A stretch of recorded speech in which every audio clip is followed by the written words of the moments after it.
Еліміздегі Қазақ Oil компаниясы 100 жанармай құю станциясын ашты. Аталмыш салада тыңнан түрен салуға құлшынған серіктестік бүгін арнайы акцияны қолға алды. Сол арқылы тұтынушылар мен қызметкерлердің оң ықыласына бөленіп отыр. Түсіністікпен құрмет көрсету акциясының аясында Петро Ритейл серіктестігінің бас директорынан бастап жауапты лауазым иелері бір күн бойы жанармай құю станцияларында қатардағы мамандардың міндетін атқарды.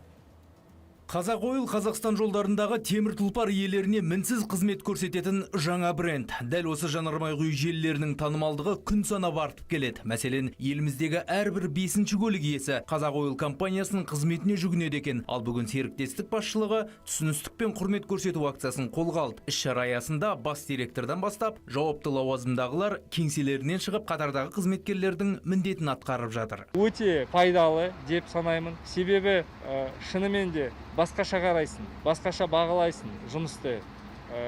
Содан да мына тұтынушылардың қандай өздерінің жаңағы ішінен шыққан ниеттері, қандай пікірлері бар, соны жақсылап тұрып анықтайсың. Осы сауда саласында жұмыс істеген компаниялардың көбісі әлем бойынша осындай тәжірибені қолданады. Қазақстанда осындай құрмет көрсету күні басқа компанияларда бар деп естіген жоқпын. Мүмкін біз біріншіміз шығар. Акция барысында Петро Ритейл серіктестігі басшылық құрамының бірі станцияға келген көлік иелеріне оператордың қызметін көрсетсе, енді бірі темір тұлпарлардың әйнегін сүртіп жатты. Мұндай бастаманы тұтынушыларды айтпағанда қатардағы қызметкерлердің өзі күтпесе керек. Было, да, приятно. Әрине, басшыларымыздың бүгін бізбен бірге жұмысқа шығып қол ұшын созып жатқандары таң қалпай қоймады. Аймақтық және бас директормен, сондай-ақ менеджерлерімізбен бір міндетті атқарғанымыздың өз кереметі бөлек әңгіме. Бастысы бұл шара ұжымның ұйымшылдығына жақсы әсер етті.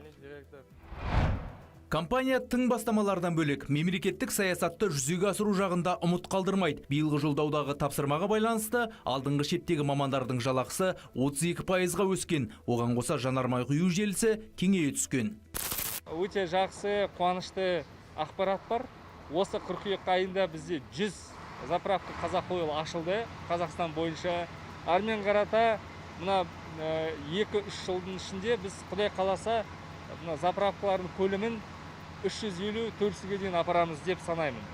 Сондықтан серіктестік өз әріптестерімен іскерлік қарым-қатынасты да жаңа деңгейге көтеруге мүдделі. Ал ең ірі жобаларының бірі Батыс Еуропа, Батыс Қытай халықаралық көлік дәлізінің қазақстандық бөлігінде инфрақұрылымды дамытуға сүбелі үлес қосу. Нұрғанат Омарұлы, Виктор Жігерес, Атамекен бизнес.